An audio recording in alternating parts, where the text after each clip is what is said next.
안녕하세요. 예, 반갑습니다. 2025년 대비 행정사 2차 민법개혁 기본 강의를 오늘부터 시작하겠습니다. 일요일 아침에 9시까지 나오는 게 쉽지가 않은데 나오느라 고생하셨고요. 어차피 1년 금방 갑니다. 금방 가니까 그냥 토요일 일요일 날은 2차 공부하는 날이라고 생각하시고 그냥 일요일에 저녁에 노세요. 일요일에 저녁에 쉬시고 토요일 일요일까지는 좀 공부를 하시기 바랍니다.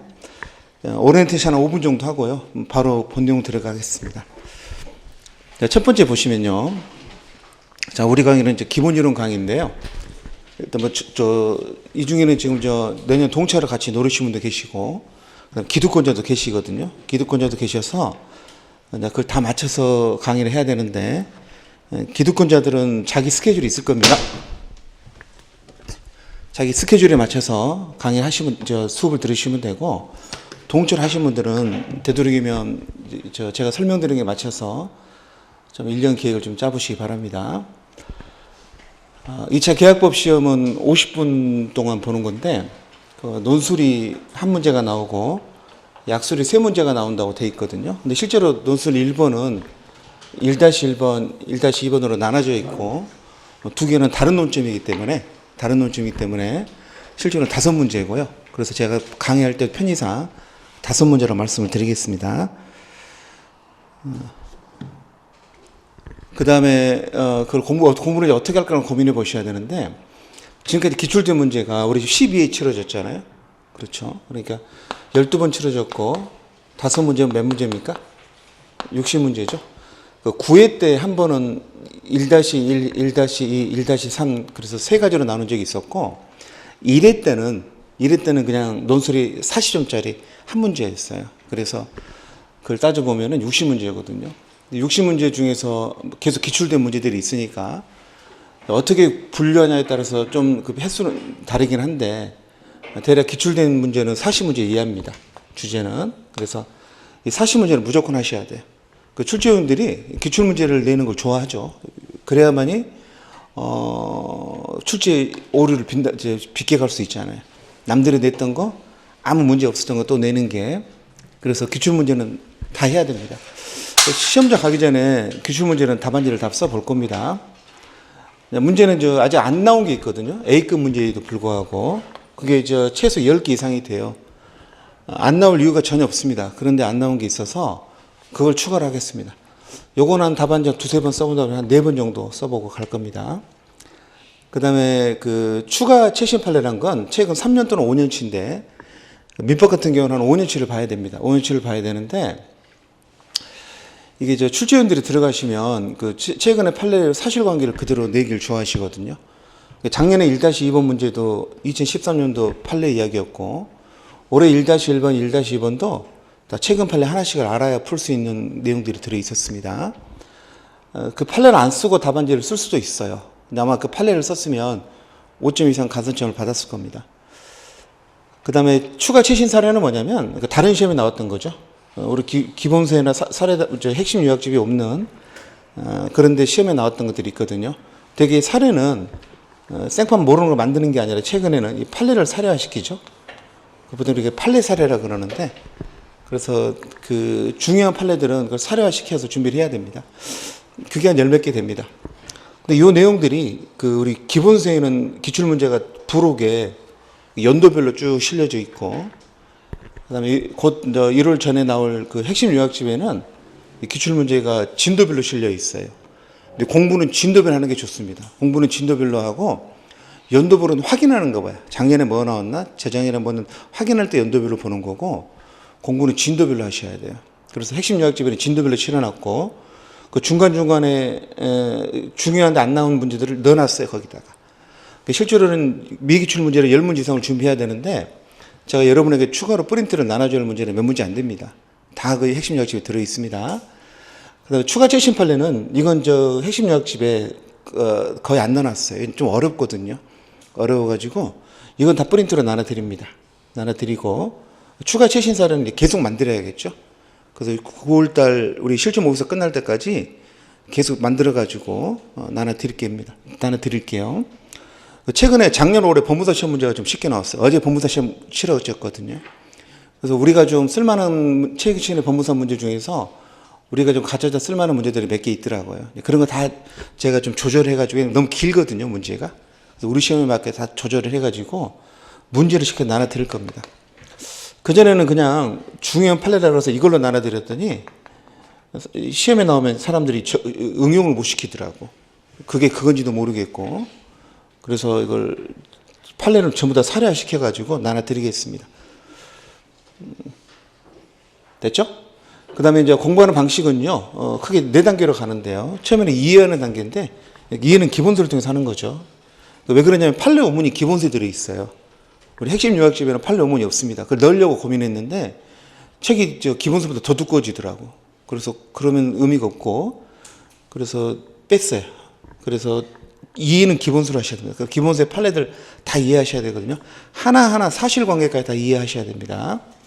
그 다음에 정리는요, 핵심 요약집을 합니다. 진도별로 기출 정리된 거, 중간중간에 미기출 정리된 것들 핵심 요약집을 하는 거죠. 근데 제가 다 해놨죠. 이 정리는 제가 하는 거고요. 이해는 여러분이 하시는 거죠. 암기도 여러분이 하셔야 되는데, 암기는 4단계로 하는 거죠. 처음에 귀로 들어서, 귀를 뚫는 거죠. 귀를 열고, 이해도 하고, 암기도 하고. 그 다음에 내 눈으로 읽어서 암기하고. 예전에 강의하다 보면은 이것도 못 넣는 사람들이 있어요. 굉장히 힘들어요. 그래서 강사 선생님께서 들려주면 그건 본인이 이렇게 이해하고 써보려고 노력을 하는데 제가 하지 않은 나머지 부분에 대해서 집에서 읽어보라 그러면 집에서 못 읽어. 그래가지고 선생님 그 수업 시간에 했으면 좋겠대. 그러니까 그게 안 중요하더라도 낭독을 좀 해달라는 거야. 그러니까 자기는 이렇게 귀로 이해가 된다는 거지. 근데 그러면 굉장히 힘쓰습니다.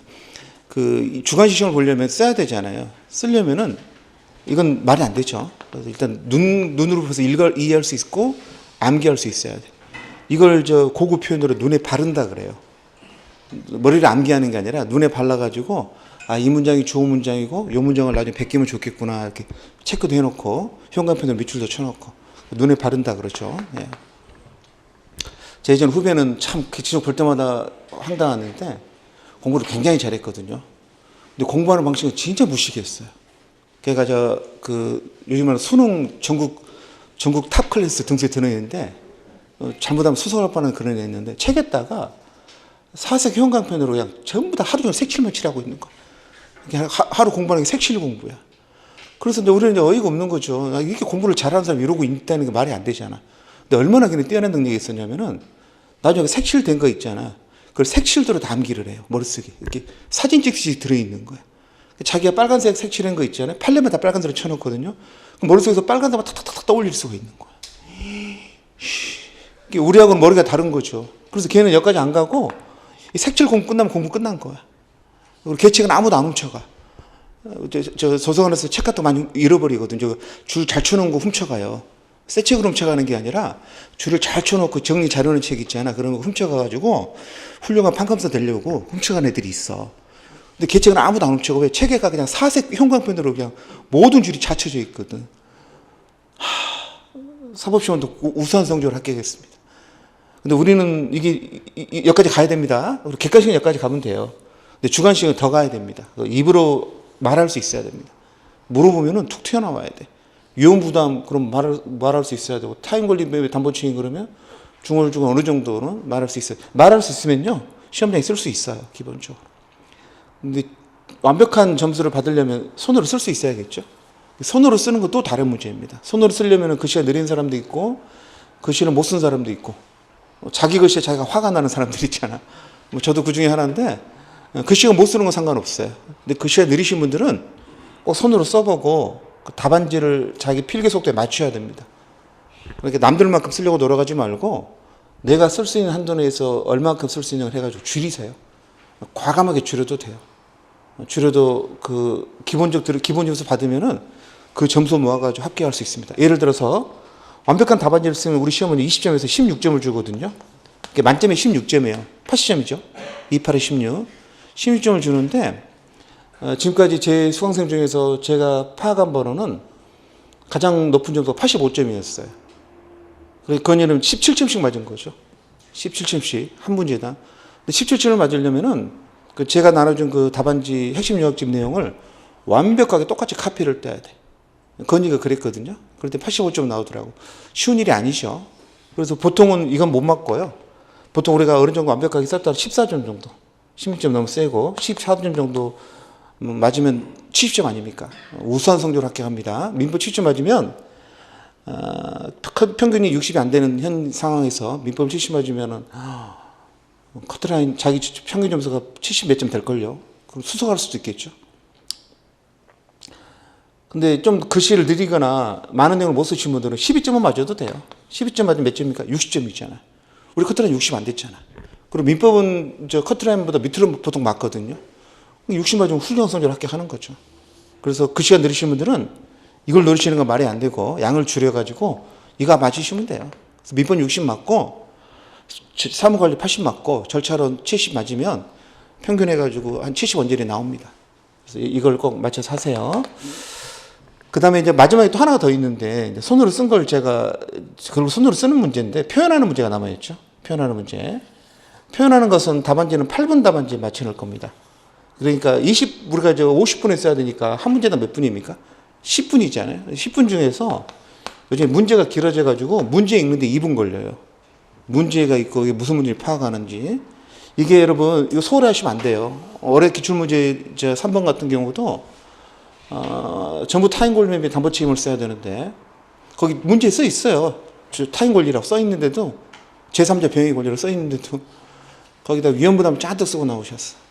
위헌부담은 후발적 불능이고 전부 타인 권리 매매는 온시적 주관적 불능이니까 완전히 방향이 다르거든요.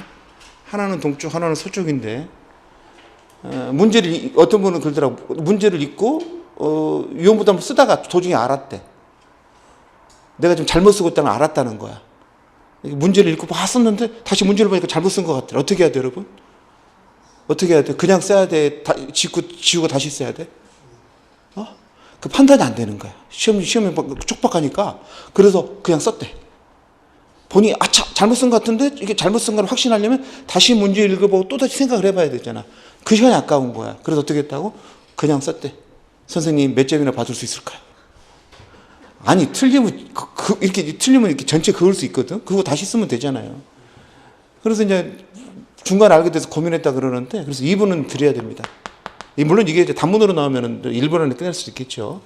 실제 답안지 쓸 수 있는 시간은 8분뿐이 없어요. 그래서 제가 올해 쓴 답안지도 보면은 짧은 건 6분에 써놓은 것도 있습니다. 전체 시간을 맞춰야 되니까. 그 다음에 1-1번이나 1-2번은 제가 10분에 써놨어, 답안지를. 어떤 건 10분에 쓰고 어떤 건 6분에 쓰고. 선생님 6분에 쓰면 너무 적지 않습니까? 이거 많이 썼잖아. 우리는 어차피 5개를 모아서 그 점수를 합해서 합격하는 거지.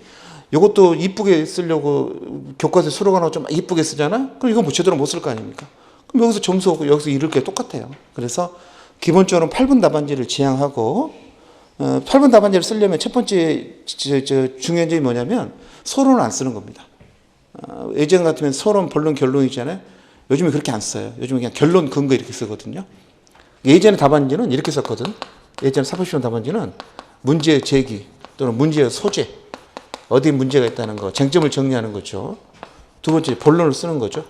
본론은 목차는 되게 한 2개 정도 나눠 쓰고, 세 번째는 문제 해결 또는 사안 해결 이렇게 썼다고요.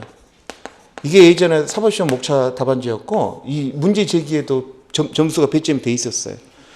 교수님들은 그냥 채점하는 게 아니라 채점 기준표 보고 채점하거든. 있었는데 지금 변호사 시험은 그렇게 안 해요. 지금 어떻게 하는 변호사 시험은 결론, 그러니까 이 이유 이렇게 써요. 이걸 안 쓰는 거지. 이걸 안 쓰고 두 가지로 쓰는 거죠. 결론을 먼저 쓰고 이유 또는 근거. 문제에서 뭐 할 수 있는지 여부와 근거를 밝히시 이렇게 돼 있거든. 이렇게 씁니다. 그리고 이 이유 근거는 전부 다 판례입니다. 판례가 없으면 시험에 내질 않아요. 이해되셨죠? 법무사 시험도 마찬가지고 어제 그젠가 치러졌던 민법 문제도 보니까 전부 다 결론 이유 이렇게 쓰게 돼 있더라고요. 그래서 실제 답안지를 여러분 저는 이렇게 과치거든. 왜냐하면 지금도 이게 좀 배점이 있는 것 같아. 그런데 저는 어떻게 쓰라 그러냐면 그냥 이렇게 쓰라 그래. 본론 쓰고 뭐 쓰라고? 결론 쓰라고. 이렇게 돌리지 말고 이렇게 쓰라고 해도 되고요. 이렇게 써도 상관없어. 재작년에 우리 수험생이 시험장 가셔서 딱 보니까 문제를 보니까 문제가 길어서 답안지를 시간 안에 못 쓰겠더래. 쓸 말이 많은데. 그래서 답안지를 이렇게 썼어. 모든 답안지를 5개를. 그때 75점 맞았어. 그 점수 다 줘. 왜? 그 시험 선생님들은 우리 시험 빼놓고는 다 이렇게 채점하거든. 다른 시험에서는. 75점 맞았다니까. 그 친구 특징이 뭐냐면 판례를 참 요령있게 잘 써. 그러니까 전부 다 가산점 다 받은 거야. 5문제를. 그래서 이렇게 써도 상관없고 이렇게 상관없고. 그럼 문제 소재를 쓸 때가 꼭 써야 할 때가 있거든요. 언제 쓰냐면 그 문제에서 뭐가 문제인지를 모르겠어. 그러면 쟁점을 파악해야 되잖아요. 그때 쓰는 겁니다. 근데 우리 시험은 그런 거 없어요. 우리 시험은 되게 뭐가 문제인지를 가르쳐줍니다. 이거 쓰라 가르쳐줘. 그러니까 그 목차를 그대로 여기 목차로 삼으면 돼. 본론 이렇게 쓰진 않잖아. 답안지도 본론 쓰진 않죠. 그 물어보는 거 있잖아요. 그걸 여기다가 본론으로 잡고 쓰면 돼요. 2가지 물어보거든요. 2가지 잡고 쓰고 이거 쓰면 됩니다. 급하면은 이것도 안 쓰고 본론 안에다가 같이 섞어 써도 돼.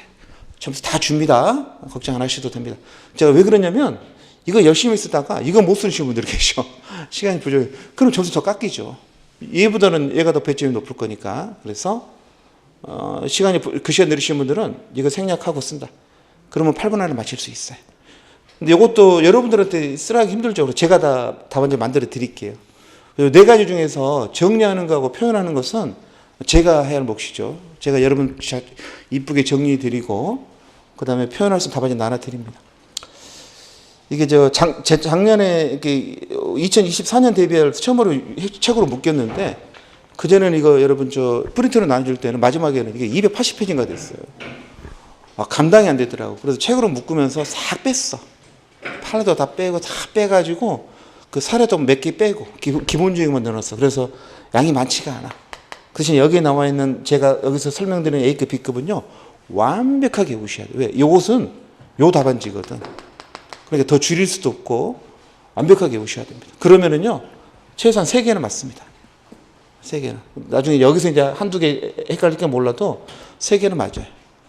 됐죠? 그래서 항상 머릿속에 이해한 걸 정리하고 정리한 걸 암기한 다음에 어떻게 쓸까를 고민한다. 표현하는 거 쓰는 거죠. 그리고 쓸 때는 8분 답안지를 지향하기 때문에 내용이 많거나 그러면 어떻게 줄였을까 항상 고민하세요. 예. 됐습니다. 자, 그 다음에 기출문제를 좀 분석을 해봤습니다. 책에 이제 기출분석이 표로 실려있긴 한데 좀 눈으로 보여드리면은 여러분 총론 파트는 기본적으로 다 A급이거든요. 근데 오늘 지금 제가 이거 끝나고 오렌지 끝나고 한 30분 동안 떠들 내용은 그건 다 C급이야. 시험과는 관련이 없어. 첫날인데 한 번도 나오지도 않았고 앞으로도 나올 이유가 없는 거. 그러니까 계약 목차를 좀 볼까요? 책에 목차를 보시면 기본서 가져오셨죠. 목차는 한 10페이지 정도 넘어가시면 차례라고 되어 있습니다. 여러분 그 총론 보시면 첫 번째는 여러분 계약의 의의 있죠. 자, 의의 동그라미, 제목에 동그라미. 여러분 이 책은요 이게 수명이 딱 1년이거든요. 내년에 시험에 합격해도 볼 이유 없고 실무는 또 다른 거니까 떨어져도 더 볼 이유 없죠. 그러니까 책에다 좀 밑줄 좀 동그라미 좀 치세요. 의의 동그라미. 그 다음에 계약의 자유 동그라미. 그 다음에 보통 거래 약관 있죠. 약관 동그라미. 요 3가지는 보통 거래 약관은 작년까지는 B급으로 강의했는데 올해부터는 C급으로 낮췄습니다. 좀 뭔가 변화가 있어야겠죠. 그래서 요 3개는 시험에 안 나옵니다.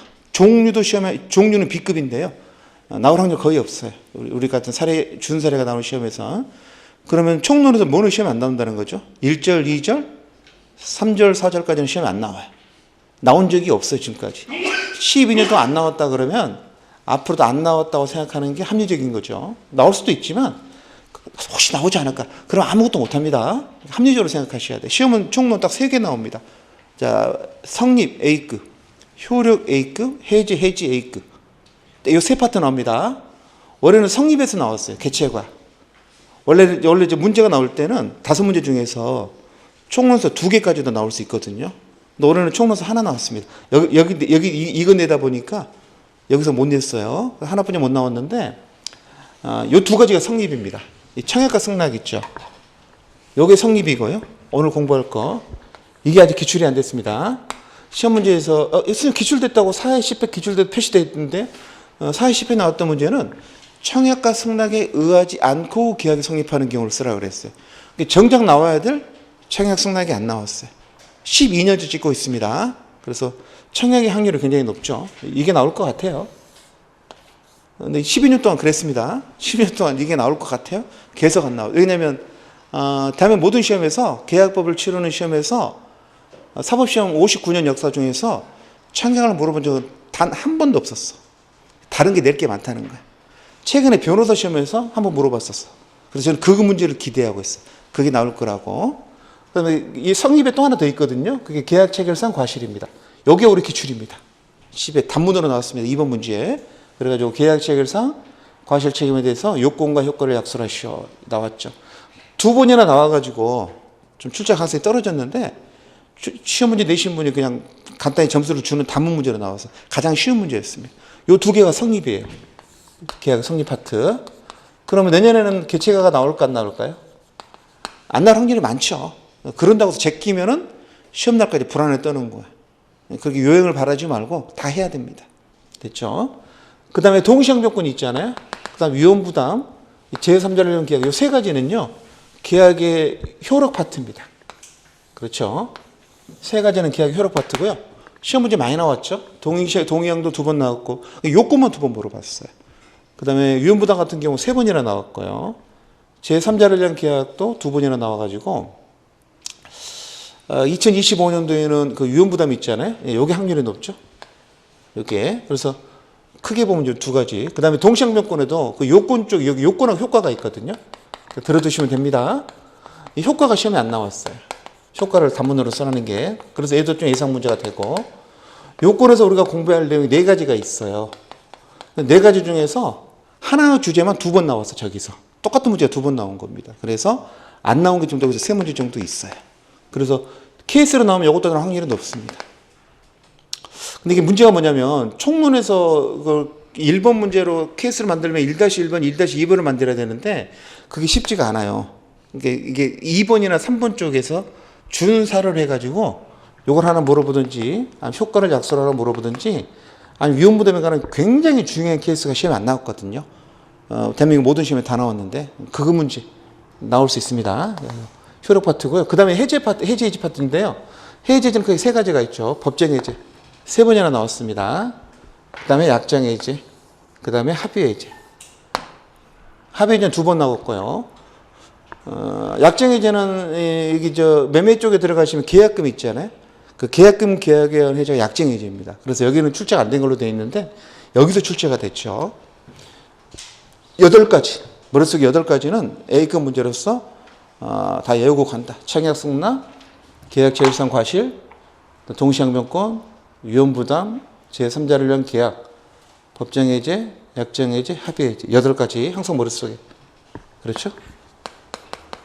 이건 암기하셔야 됩니다. 지나가다가 그 위험부담이 어떻게 되나? 우리 민법은 위험부담을 누가 지는가요? 그랬을 때 거기에 대해서 뭐 저는 관심 없습니다라든가 그런 소리 하시면 안 됩니다.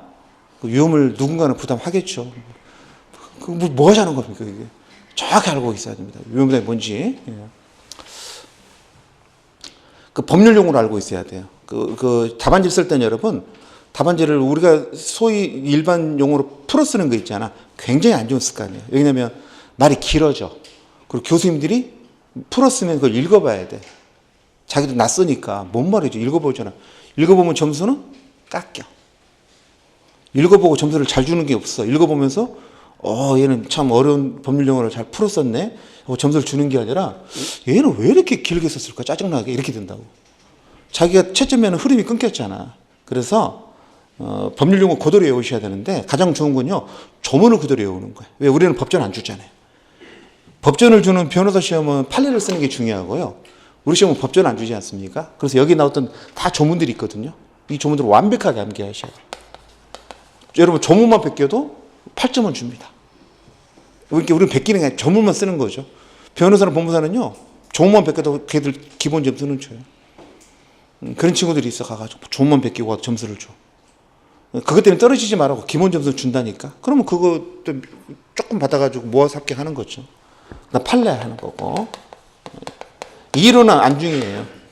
이론은 조금 있는데 그 통설 같은 거 최근 트렌드는 요즘 거의 안 됩니다. 왜냐면 기본적으로 판례가 없으면 시험에 안 내요. 그러니까 여기까지 가지를 못합니다. 법무사 시험이나 변호사 시험 100%입니다. 거기는 판례가 없으면 시험을 절대 안 냅니다. 근데 우리 시험은 조금 내는 게 있어요. 그러면 판례가 없어도 내는 경우.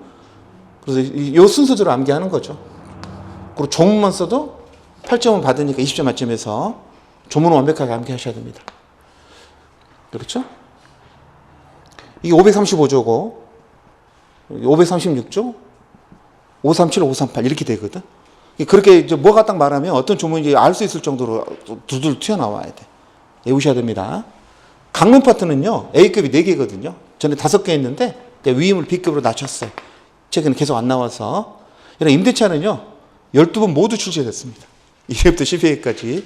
여기는 이제 주택임대차, 상가임대차가 포함되어 있고, 올해는 상가임대차에서 2문제를 물어봤었죠. 1-1번, 1-2번. 그럼 내년에 또 나올까, 안 나올까요? 또 나와. 그 기록에 계속 나왔잖아요. 그리고 지금 임대차에서는요, 단문도 안 나온 거 많이 있어요. 미기출 문제가 많이 있어가지고, 중요한 판례도 많고, 우리 공부도 많이 할 겁니다. 제가 마지막까지 안 나눠주다가, 문제가 어렵다 안 나눠주다가, 마지막에 나눠주는 판례들은 다 이쪽입니다. 나눠줘 살아야죠. 그래서 임대차는 이틀 정도 할 겁니다. 이번에 이제 11월, 12월은 9회 강의거든요. 원래 우리 강의가 8회가 완성인데, 최근에는 학원 측에서도 이게 좀, 횟수가 나오면은 적극적으로 하려고 그래요. 그래서 이번에 12월 달, 11월, 12월 9회가 나오더라고. 그래서 한 번 더 하자 그래가지고 9회 강의를 합니다. 문제 어려워지면서 강의 시간을 어떻게 줄일 수가 없더라고. 물론 더 했으면 좋겠어. 그냥 일주일 내내 민법만 했으면 좋겠어. 그랬으면 좋겠는데 안 되니까. 어쨌든 9번 하니까 2번 이상 할 겁니다.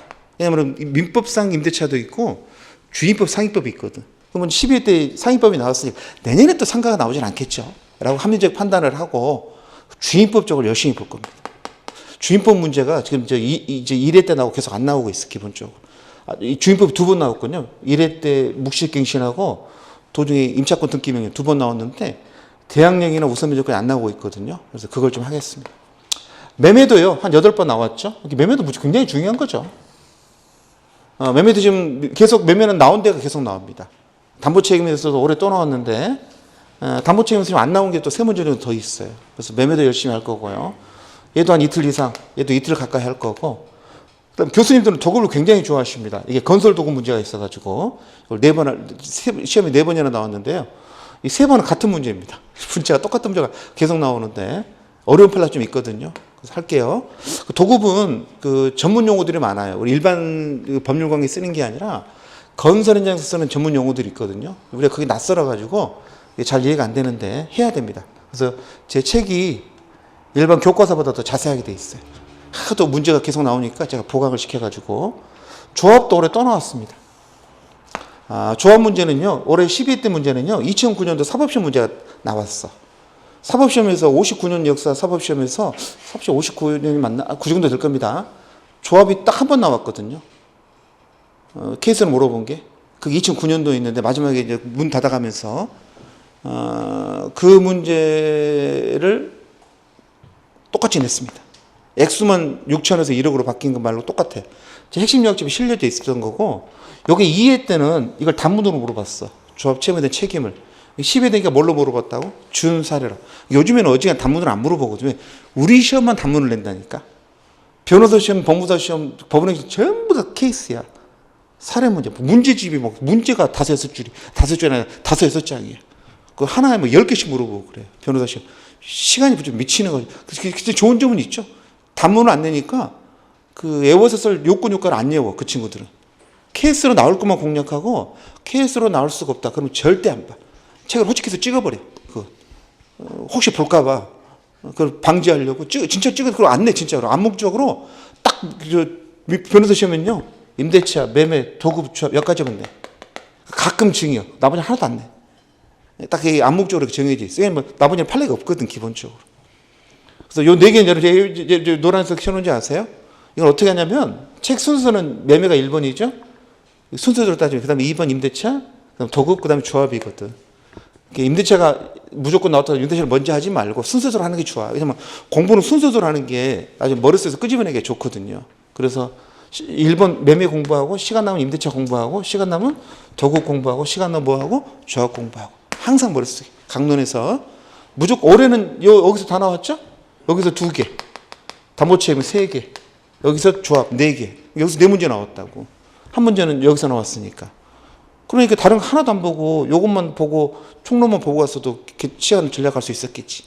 내년에도 그럴 거라는 그런 게 안 되니까 당연히 해야 되지만은 하세요. 여러분은 A급은 저도 열심히 하고 여러분 복수도 열심히 하셔야 돼.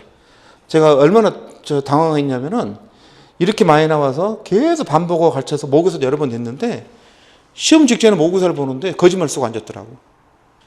갇힌 내용이야.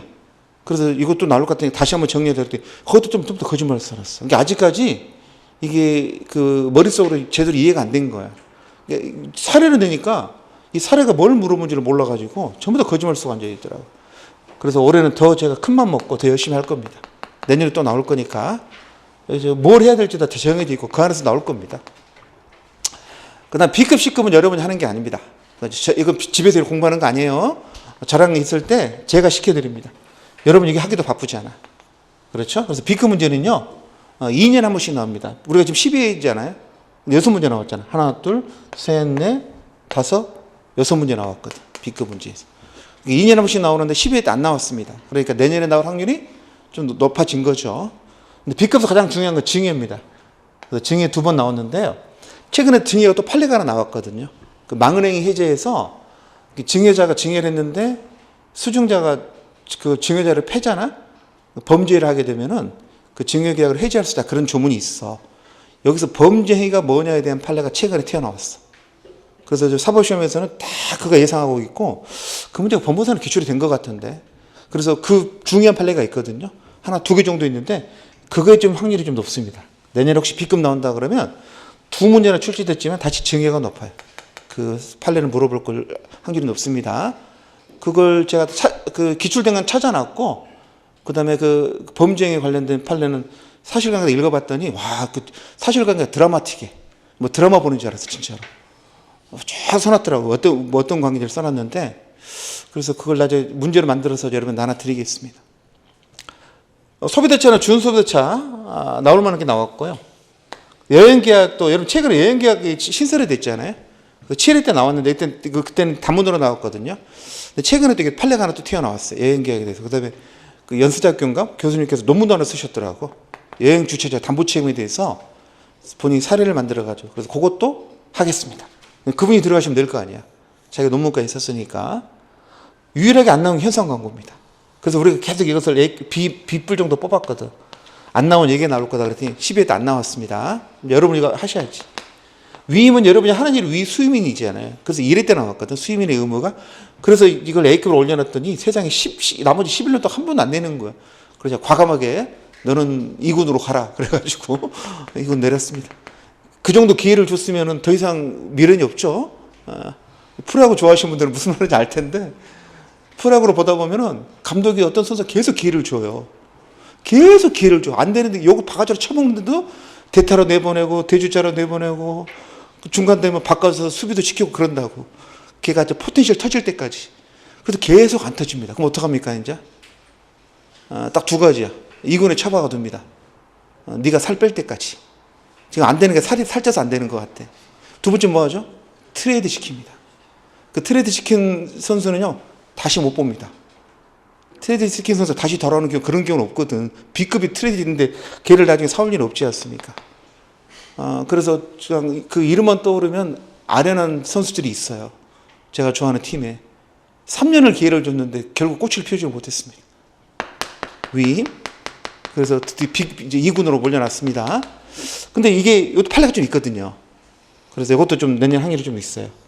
판례 몇 개 있어가지고 그 연예인들 여러분 요즘 뉴진스도 그렇고 그 전속계약 해지하는 거 있잖아요. 그게 다 위임 문제거든요. 그 위임의 권리가 적용돼요. 그 연예인 매니지먼트 회사하고 그 아티스트 관계는 위임 관계거든. 전속계약이. 전속계약의 해지에 관한 법률은 다 요걸 적용하는 겁니다. 그래서 시의성도 좀 있어서 낼 것 같았는데 결국 안 내고 A급에서만 냈었죠. 화해도요. 나올 게 나와버려가지고 이제 나올 게 없는데 후유증 문제 하나 남아 있거든요. 그래서 이것도 하나 준비하러. 이건 다 제가 하는 겁니다. 여러분이 따로 준비하는 게 아니라 제가 찍어가면서 그걸 다 나눠주고 준비하는 거죠. 여러분은 이건 따로 집에서 하는 거 아닙니다. 그러니까 제가 시키면 하세요. C급 문제는요. 나머지 5개가 C급인데 12년 동안 안 나왔고 다른 시험에서도 한 번도 안 나왔습니다. 앞으로도 나올 것 같지가 않아요. 그래서 이건 안 합니다. 안 하는데 저는 합니다. 근데 여러분은 안 합니다. 저는 하는데 저는 강의를 해야 되니까 하게 되면 3줄 정도만 쓸 수 있게 나머지는 한 줄도 못 쓸 거거든요. 여러분 3줄 썼잖아요. 8점 줄 겁니다. 그러면 여기서 선박하는 거죠. 나머지에서 점수 받아서 8점 더해서 60대 초반으로 합격하는 거죠. 그래서 이건 안 합니다. 여러분 강론은 뭐만 한다고요? 매매, 임대차, 도급, 주합. 항상 그것만 하세요. 하여튼 임대차는 굉장히 중요하죠. 됐죠? 이렇게 해서 뭐 기출분석 한번 해봤고요. 이걸 계속 1년 내내 볼 건데 머릿속에 좀 기억을 해주세요. 내가 뭘 공부할 건지.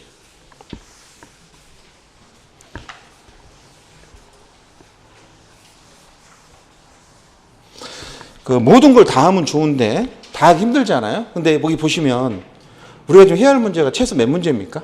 40문제, 10문제, 10문제, 10문제 총 70문제거든요. 그럼 계약법을 70문제를 공부하고 나서 거기다가 절차로는 한 60개, 70개 공부하고 나서 그럼 1교시에 150개를 머릿속에 외우고 있다는 건 불가능하잖아. 그래서 70개를 공부할 때도 강약을 둬야 돼. 강약을 둬서 공부하는 거고 어느 하나를 외우면 다른 게 빠져나가거든요. 그러니까 너무 많은 걸 외우려 하지 말고 항상 선방한다. 선방한다고 생각해야지 무리하게 욕심을 내면 안 됩니다. 계약법만 2시간을 보는 게 아니라 절차랑 묶여 있잖아. 그리고 30분 쉬었다가 또 2시간, 100분을 시험 봐야 됩니다. 3권이면 한 8, 90개 외워야 되잖아. 3권 점수도 잘 주니까. 그래서 굉장히 하루에 이걸 외워야 할 내용이 한 250개 정도 되니까 굉장히 많아요. 이렇게 생각하면 시험 공부 못하죠. 250개를 어떻게 해요. 그런데 70개를 다 똑같게 완벽하게 외우는 게 아니에요. 아무래도 이쪽에서는 좀 더 중요도 나왔던 것들이니까 절반 정도는 좀 열심히 외우고 절반 정도는 대강 외우고 이런 식으로 해가지고 조절을 하면은 됩니다. 전에는 40개만 외우라 그랬거든요. 40개도 힘들어하는데 70개를 어떻게 외우냐 그러는데 강약을 조절을 잘 해야죠. 40개를 찍어주면 화내요. 40개를 어떻게 외우냐고. 그럼 어떡하지? 10개만 찍어달래. 10개만. 10개 찍으면은 그 안에서 3개 정도 나오기 힘들 텐데 그랬더니 그러면 안 된대. 10개를 찍어서 그 안에 다 나와 자기 합격할 수 있다는 거지. 왜 자기는 10개만 외울 거니까. 안 되죠. 그런 시즌이 지났어. 너무 하지 말고. 근데 본인은 이렇게 기도를 하고 한번 이렇게 진실한 마음으로 찍어보면은 좀 눈에 보일 수도 있겠죠. 근데 그건 제가 기도를 찍을 때는 제 기도빨이니까 나랑 관계 있는 거잖아요. 다 사람마다 다르다고. 그래서 일단은 70개를 한다. 조 선생이 해주는 건 다 한다. 요 스타일에 맞춰서 한다. 총론은 8개는 다 하고 강론은 4개 하고 나머지는 조 선생이 시켜주는 거 하고 이런 식으로 하시면 되겠습니다. 자, 강의 일정을 좀 보시면요. 뭐좀 하시면 되겠 우리는 이렇게 해가 1년에 6코스를 돌아갑니다.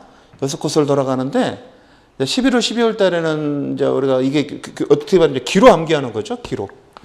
제가 들려주는 거죠. 여러분한테 이해할 수 있게. 그래서 기본서에 나와 있는 조문, 그다음 기본서에 나와 있는 판례들, 그다음에 우리한테 필요한 최소한의 이론들을 정리를 하겠습니다. 근데 C급은 잘 안 볼 겁니다. 지금 우리는 이제 C급은 시험에 안 나왔던 거, 한 번도 안 나왔던 거잖아. 근데 그걸 열심히 보는 의미가 없거든. 그래서 주로 A급 위주로 해가지고 기본율을 볼 겁니다. 그럼 어떤 분들은 C급, 선생님 C급 한 번이라도 받아야 해서 언젠가 보겠죠. 도중에. 이것만 하고 끝내는 게 아니잖아요. 1월 달에는 핵심 요약을 강의를 하는데 그때는 여러분 답안지를 시작 전에 10분 정도 답안지 양식 연습을 할 거예요. 한 문제 정도 제가 문제를 가르쳐주고 여러분 미리 좀 공부해서 안 보고 좀 써보는 거죠. 왜 그러냐면은 내가 10분 안에 어느 정도 쓸 수 있는 걸 봐야 되는, 그러려고 하는 거예요. 우리 답안지 한 페이지를 쓰잖아. 한 페이지가 그게 글씨가 빠르시면 5분, 평균 7, 8분 걸립니다. 글씨 느리시면 10분이야. 근데 우리 기본적으로 그걸 7, 8분에 써야 된다고 보거든요. 실제 여러분이 써야 할 답안지는 한 페이지 또는 한 페이지 반 정도 쓰면 돼요. 충분합니다. 어떤 사람은 뭐 10페이지 써야 한다. 미친 짓입니다. 못 씁니다. 제가 10페이지 쓰는 답안지를 항상 써놔요. 양이 너무 많습니다. 맨날 그 써놓는다고. 시험장에서 못 써. 여기는 문제를 가르쳐주니까 막 답안지를 10분을 쓰지만 시험장에서는 뭘 물어보는지를 파악할 시간이 필요하기 때문에 8분 답안지를 기준으로 하면은 못 씁니다. 그래서 그걸 연습할 겁니다. 그렇죠? 그 다음에 3월달, 5월달부터는 여러분 이거 30분씩 답안지를 씁니다. 굉장히 긴 시간이죠. 30분씩 쓰는데, 그러니까 시작되면 바로 30분 답안지 쓰고 시작합니다. 쓰고 시작하는데, 다른 선생님은 문제를 안 가르쳐 주시는 분들 계세요. 근데 저는 문제를 가르쳐 줍니다. 크게 가르쳐 주고, 여기서 써봐라 그러고 못 외운 사람은 보고라도 쓰라 그럽니다. 보고라도 쓰라. 근데 보고 쓴 사람은 그 답안지에다가 옆에다가 오픈북 써놓으셔야 돼. 오픈북 보고 썼다고 써놓으셔야 됩니다. 그 답안지를 걷어다 채점하지는 않습니다만은 제가 돌아다니면서 같이 읽어보고 둘이 은밀하게 상담도 합니다. 글씨가 너무 좀 그러네 이렇게 해가면서 고쳐갑시다 이렇게 하고. 굉장히 중요해요. 올해도 이거 써보다 보면 이게 횟수가 3월 5월이니까 이게 10번이 넘거든요. 매번 쓰다 보면 10문제, 여기서 올해 문제 나왔거든 또. 그러니까 이것도 중요한 걸 써보니까 됐죠. 그리고 1차 시험 끝나고 6월 첫 주 되면은 진도를 모의고사를 하는데요. 이때는 50분씩 씁니다. 안 가르쳐 주겠습니다. 문제 안 가르쳐 주고요. 범위만 가르쳐 주고 50분을 쓰고 본격적으로 케이스 문제 물어봅니다. 여기까지는 케이스를 잘 안 물어보거든요. 그래서 케이스 문제 물어봅니다. 그리고 걷어다가 채점도 합니다. 그래서 이게 이제 사람들이 굉장히 스트레스를 많이 받아가지고 70명이 시험을 보는데 답안지 내는 사람은 40명이 안 돼요. 그 답안지 채점도 다 여러분 수업료에 포함되어 있는데 안 내. 열심히 쓴 다음에 내라 그러면 아이씨 안 내. 이렇게. 왜 좀 보자 그러면 안 보여줘. 이렇게. 그러면 안 됩니다. 저는 봐야죠. 저는. 다른 사람 안 보더라도. 예전에는 1등 답안지를 벽에다 붙이고 그랬어요. 다른 사람들 참고하라고. 그리고 나눠주기도 했었는데 지금 안 합니다. 이유는 몇 가지가 있는 첫 번째 뭐냐면 이걸 1등 답안지라고 벽에 붙였는데 항의가 들어왔어. 스스로 걔는 답안지 보고 썼다는 거예요. 답안지가 너무 잘 써져 있으니까 그래요? 그럼 안 되잖아. 그렇죠. 그 다음에 두 번째 뭐냐면 너무 잘 쓴 답안지를 붙이니까 매 시간마다 포기병이 한 명씩 나와. 나는 글렀다. 1등을 쳐다보고 있으니까 자기가 너무 한심하잖아요. 근데 여러분 1등은 1등의 세계가 있는 거죠. 우리는 1등으로 합격하기를 원합니까? 꼴등으로 붙기를 원합니까? 자격증 시험의 최고는요. 문 닫고 들어가는 거야. 내가 마지막으로. 제가 마지막입니다. 딱 붙고 들어. 커튼을 붙는 게 최고라고. 그래서 1등 답안지 연연하시면 안 돼. 그래서 어찌됐든 간에 부작용이 많아가지고 도중에 없앴습니다. 저랑 같이 보고요. 제가 이렇게 잘 쓴 답안지를 몇 개 보관하고 있어요. 그래서 각 보여주고 그러는데 하겠습니다. 이게 여러분 문제 뭔지 아세요? 1차를 따로 공부하신 분들은 6월 초에 1차 보고 올 때 이걸 안 하고 오잖아요. 안 하고 바로 시험을 보니까 멘붕에 빠져요. 여러분들이 이걸 거쳐봤기 때문에 50분 시험 보더라도 그렇지 30분도 봤는데 50분도 보지 이렇게 생각할 수 있는데 1차 시험 끝나고 2차 시험 하신 분들은 이게 여기서 시작되니까 굉장히 힘들어 한다고. 그럼 더 힘든 건 이거 할 때 기본 이론 안 하거든요. 동차반이 따로 있어요. 그때 2차 공부 안 하신 분들은 동차반이 따로 있어.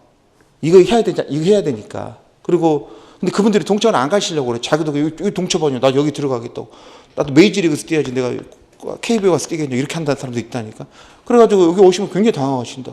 선생님, 이론은 안 하시고. 이론은 저때 했는데? 6개월 전에 했는데? 그때 왜 수업 안 들어? 그게 1차 아니라고. 1, 2차랑 병행하라 그랬잖아요. 1차가 어렵게 나올 줄 알고 쉽게 나왔잖아요. 그러니까 이렇게 돼버린다고. 그래서 내년 1차 보시는 분도 같이 해야 돼. 이게 하이라이트거든요. 이걸 잘하려면 얘를 거쳐봐야 된다. 선생님, 저는 1차도 좀 양이 부족한데, 그러신 분들은 그 1, 2월까지 있잖아요. 이때는 병행하세요. 여기까지는 병행하시고, 2월 말에 1차 모의고사를 봐요. 학원에서. 그 모의고사 점수가 나올 거 아닙니까? 그 점수가 40점 이하다. 그러면 2차 포기지, 이제. 2차 포기하고 3월 달부터 뭐 하는 겁니까? 1차 공부해야지. 근데 여기 점수가 한 60점 나온다. 그럼 같이 하는 거죠. 5월달 계속 같이 하면 됩니다. 그렇죠. 그래서 이 모의고사를 꼭 보셔야 됩니다. 2월 말에 보는 모의고사가 있어요. 그전에는 안 보고요. 이때 봅니다. 그거 판단하라고 보는 거야. 1, 2차를 병행할 건지 아니면 1차를 할 건지 판단하라고. 근데 되게 좀 열심히 하시는 분들은 그냥 계속 병행해도 문제 없습니다. 이걸 해야만이 여기서 포기를 안 해요. 여기서 절반 정도 포기하거든. 시험 보다가. 처음부터 답안지를 안 내. 그래서 포기하다니까. 그 다음에 중간에 끝나고 나면은 이건 8번 하거든요. 끝나고 나면 이제 하루 불렀다가 예상 문제 정리하고 마무리 쪽 합니다. 그리고 쉬었다가 4번이나 5번 정도 해가지고 실제 모의고사 보는데 이때는요. 실제 시험도 똑같이 봅니다. 시간도 9시 30분부터 봐요. 똑같은 시간에 봅니다. 여러분 그 생체리를 맞춰야 되니까 똑같은 시간에 보고 100분 쓰고 30분 또 100분 씁니다. 이해되죠? 그걸 토요일, 일요일 2번씩 합니다. 토요일도 하고 일요일도 하고. 채점은 토요일 거만 하는데 일요일도 시험 봅니다.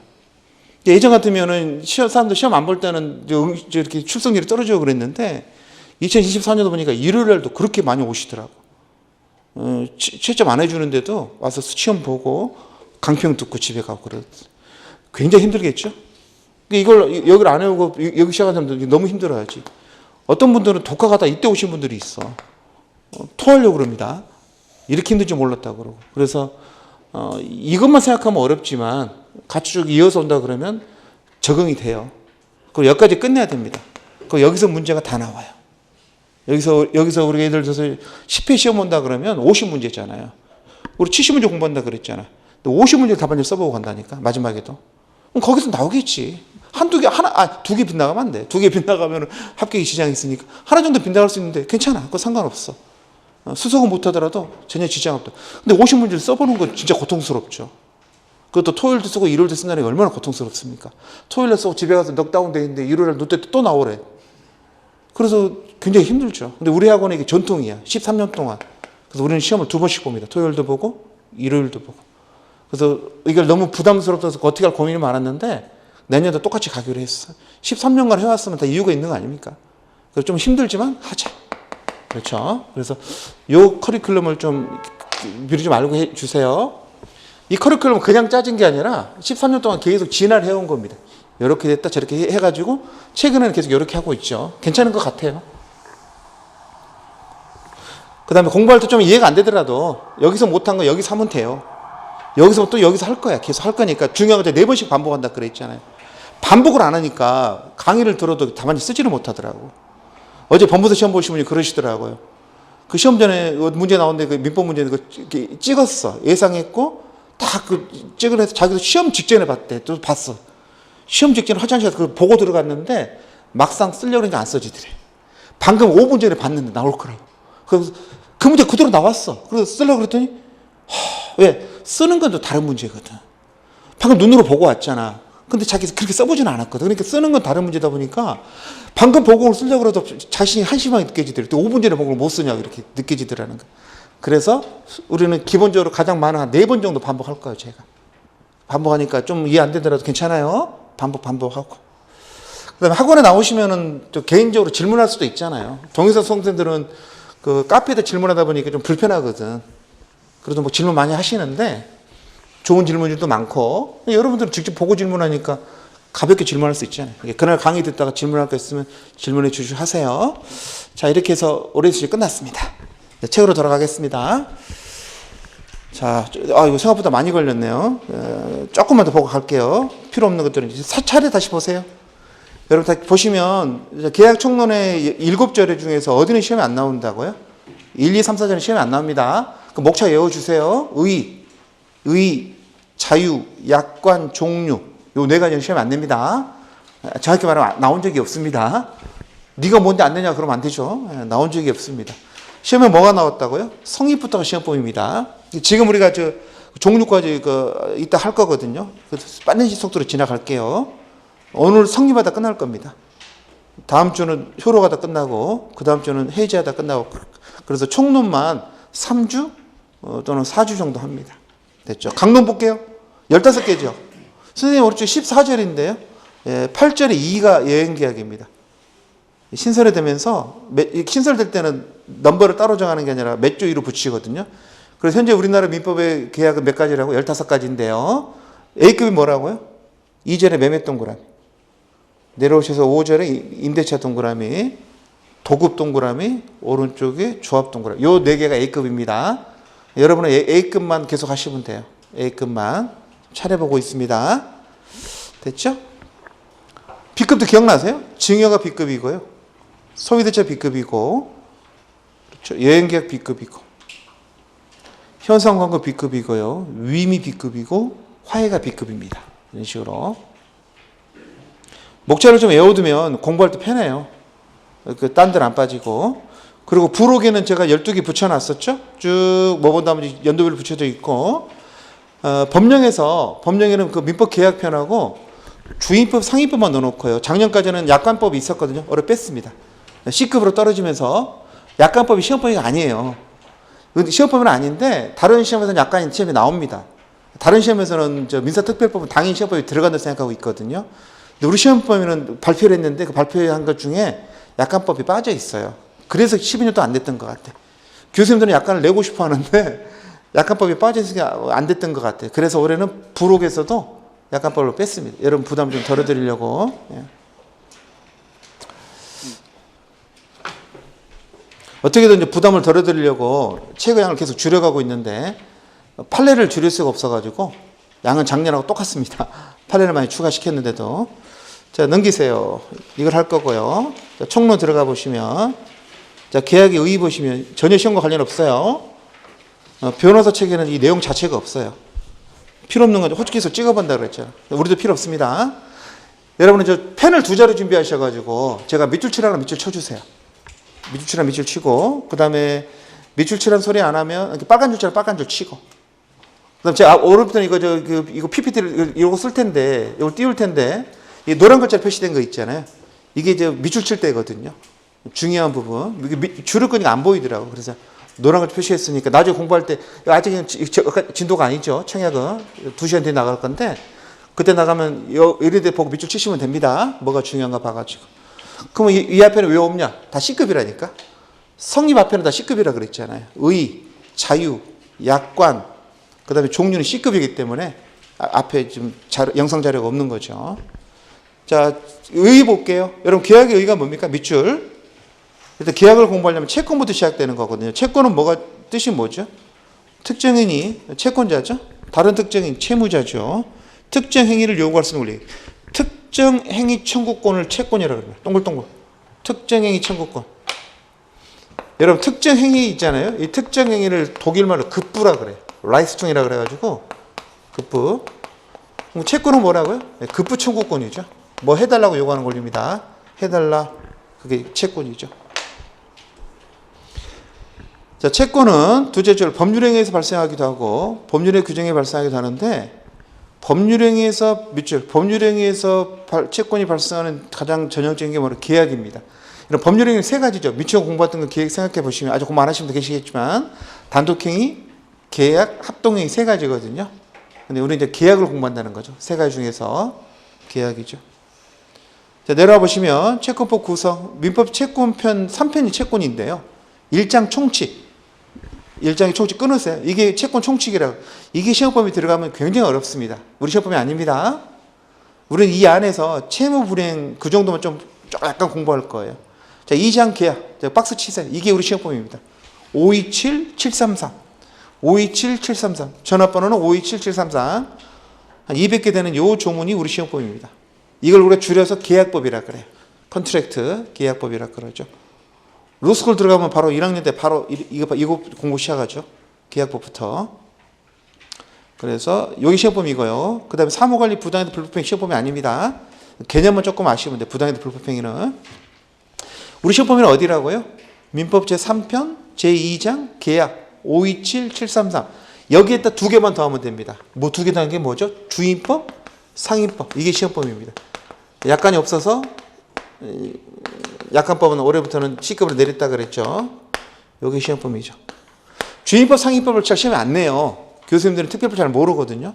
근데 12회 때 상임법이 나왔습니다. 내년에는 이쪽이 좀 유망합니다. 그래서 열심히 할게요. 됐죠? 자, 오른쪽 보시면 계약의 의, 아무 시험과 관련 없습니다. 민총 시간에 배웠던 거잖아요. 계약은 뭡니까? 첫째 줄, 일정한 법률 효과 발생을 목적으로 2사람 이상의 그냥 원래 2사람인데 한쪽이 여러 명 있을 수 있으니까 2사람 이상 당사자가, 자, 키워드는 그거죠. 서로 대립. 여러분, 매도인과 매수인은 이해관계가 다르죠? 매도인은 비싸게 팔고 싶어 하고 매수인은 싸게 사고 싶어. 그걸 대립으로 표현하는 겁니다. 대립하는 의사표시, 합치. 청약과 승낙이 만나는 게 계약입니다. 그렇죠? 근데 원래 계약이라는 것은 채권 계약도 있지만 물권 계약도 있고 뭐 준물권 계약 이런 것들이 있는데 우리는 채권 계약만 시험법이죠. 그래서 2번 좁은 의미 계약, 좁은 의미 계약 밑줄 채권 채무 발생을 목적으로 하는 채권 계약, 이게 우리 시험법입니다. 예, 됐어요. 시험 안 냅니다. 다시는 보지 마세요. 집에서도 읽지 마세요. 저랑 같이 안 읽으면 절대 읽지 마세요. 예. 좀 쉬었다가 15페이지까지 끝낼 거 16페이지 계약 자료부터 하겠습니다.